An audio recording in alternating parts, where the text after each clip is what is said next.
GATV family was good. It's gravitating away, and I'm right back with y'all again. Now, through these YouTube streets, as per usual, people are running amok with things they hear, and they plaster it all over your YouTube channels, you know, and you think that's what they hear it say of what's going on. No, it's not. Everybody's been talking about this YNW Melly possible mistrial. Let me tell y'all right now. Some people are phrasing this and contextualizing it as a win for Melly.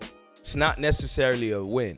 When you have a defense, and specifically a defense, to my surprise even, has been doing a great job, you kind of want to leave it in the jury's hands. You don't want a mistrial necessarily. A mistrial can give the state more time, and clearly this state, yo, check me out. These prosecutors are doing a bad job, man. You know, I try to hold my word in, but it's really a bad job being done, and I'll get to why.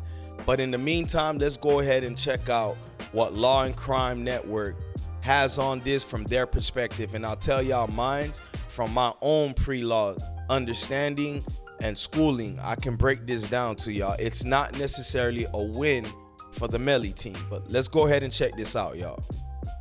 But it was a lot of tension that built up from day one all the way to day 4, and that was easily visible between both sides, with the victim's family very angry, very upset by the way Melly had his posture, him praying, him doing everything other than being remorseful for the loss.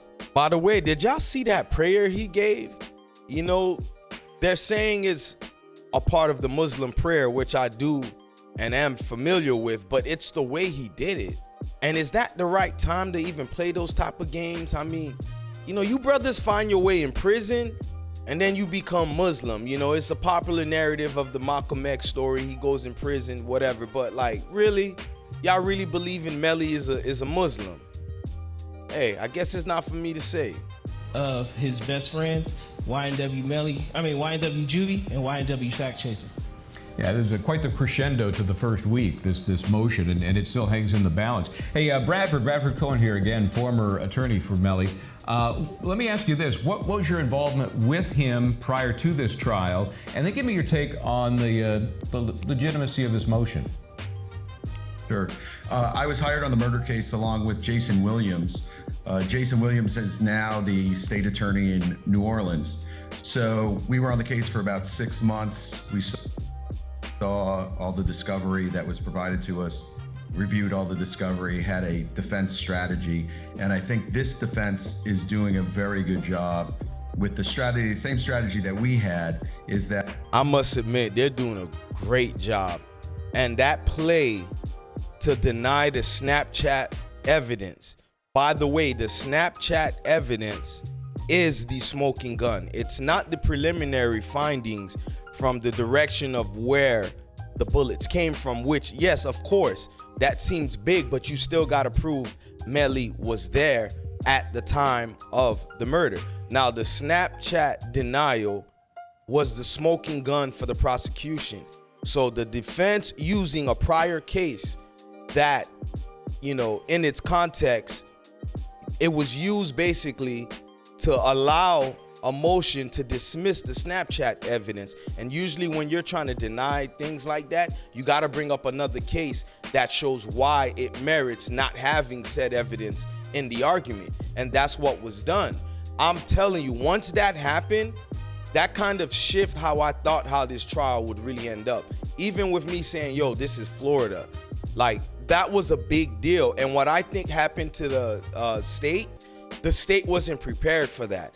And usually when you have something big like that happen, you would think the state would be ready to like, all right, now I got to go to plan C, D, E, F, G, whatever. The state wasn't ready after this Snapchat. Now you're coming through all this chaotic, you know, mentioning through different witnesses and the examples that are now deemed as seemingly prejudiced by the state. You kind of built the melting pot for a possible mistrial. But we're going to get to why the mistrial is not necessarily a dub for Melly, man. It's not, and I'm going to tell you why. That, you know, they have all this information, ballistics, phone records, things like that, but they don't have anyone that can actually say that he was in that passenger seat at the time of the shooting and that he pulled the trigger. That's the difficulty in this case, is that there's a lot of technical evidence, but not a lot of eyewitness testimony, because his co-defendant, as you know, is severed, meaning he's going to be tried separately. So when you have co-defendants... That was the biggest win for Melly, low-key. I don't think people understand. He don't have a co-defendant. That's how this is going to play out. And unfortunately for Bortland, if he's not paying attention, the defense, Melly's defense that is, already somewhat low-key painted a picture that you're possibly one of the shooters. I'm just saying, man. That are tried separately, generally speaking, each one will point the finger at the other one, and it's very difficult to have one of them convicted on that crime. That being said, this motion I thought was well thought out. I thought it was well done. I know both attorneys, and I've spoken to... Yo, that's gonna, let's just say Melly, there's a mistrial, or let's just say, you know, they don't even get the mistrial motion that they're seeking for, and the trial plays out, but Melly, you know, is found not guilty.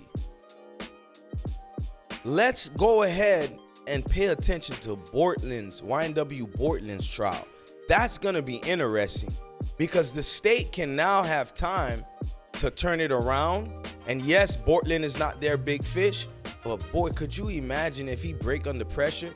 Now, he's been standing strong now, but could you imagine if he breaks under pressure and just go ahead and releases a bombshell, pointing all the fingers at Melly? That's gonna be interesting. The both attorneys in this case, I think they're both quality attorneys. They know what they're doing. They've tried big cases. I think that in this instance, they did a very nice job laying out. If the judge denies the mistrial, you have to think to yourself that there's going to be a great appeal if a conviction comes through. Mistrials are such a difficult thing for a defense attorney. Facts. Especially when you feel like the matter is going in your direction. So trials, like football, are a matter of momentum. And I think that now, I'm going to pause it right there. Y'all can check them out, Law and Crime Trial Network. I'm pretty sure most YouTubers and content creators on this case has been relying to them for sources, because they do a good job. I can't even front. But listen, as you heard the gentleman said, and that's YNW Melly's former attorney.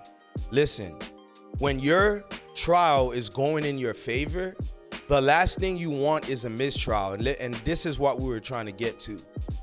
Let's say they do the mistrial. The motion goes in the favor of the defense. The state low-key didn't take a L, because as you can see all of this playing out, it's not going in their favor. It's a debacle, man. Like, when I'm telling you they're fumbling the bag, they didn't come prepped the way I really thought they did. Because if you've been following this case from the inception of it, that Snapchat was the smoking gun, because that Snapchat had evidence showing Melly speaking in a certain manner that one could argue which was showing his guilt. I'm telling you, if I never had believed before he had something to do with the deaths, that Snapchat conversation between him and his girlfriend did it for me. But that's me personally. But again, the way this trial has been playing out the last 2 days, it's in the favor of the defense right now. And I know, yes, the jury have their own minds, and I know Melly was doing little theatrics, little stupid stuff that I don't understand. For the love of God, why would you go there? Joking, laughing, doing weird stuff, when even if you're not the one that pulled the trigger, those are your best friends that died. Show some respect when you see their family in court. I'm not saying you should act guilty, but you don't act like that, you know. But even with Melly's theatrics, I'm telling you, the favor is on the side of the defense. So if the defense chooses to play out this motion, you're doing the state a favor. Now they have more time to gather their, lack there of a better word, gather their shit together. Because they're all over the place, and they know now they need a new ball game how to come at this. So it's not necessarily a win for Melly if his defense team, seeks out this mistrial motion. It's not necessarily a defense. But look, I'm not going to hold y'all, gravitating away. Like, share, comment, subscribe, help build the channel. Listen, for those of you that are already subscribers, hit the notification bell. I don't do a lot of begging on here. I feel like you know, whatever happens with this YouTube thing, but I would like to support. I would like y'all to take y'all time and subscribe. I don't ask for money or anything. By the way, I'm not monetized. You know how it goes with YouTube, and I won't speak ill against it. It is what it is, but I'm asking y'all to subscribe. And as far as this Melly thing, God knows, man. We can't be the judge, jury, and executioner, y'all. Like, you know, only God knows. But if I was a betting man, I would say that, let's just say this, Melly is not ignorant to the circumstances involving his homeboy's deaths. You know, holla at me, y'all. We'll see y'all another day.